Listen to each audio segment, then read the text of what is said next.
If you're trying to figure out where the evaporator coil in your air conditioner is, you're not alone. It's usually hiding inside your home's air handler or furnace closet. So, the evaporator coil is basically the part that cools the air by absorbing heat from inside your house.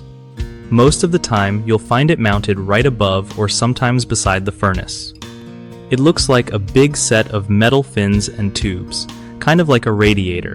If you want to spot it, check inside the air handler cabinet or the furnace plenum. That's where the cooled air starts its journey. Keep in mind, it needs regular cleaning because dust and dirt can clog it up, making your AC work way harder than it should. If you notice your house isn't cooling well, or your energy bills are creeping up, the evaporator coil might be dirty or frozen. One quick tip: don't try to clean it yourself unless you know what you're doing because those fins are super delicate. Calling a pro to inspect and clean it yearly can save you from bigger headaches later.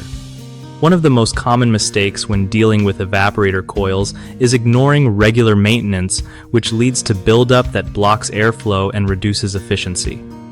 Fix this by scheduling annual professional cleanings.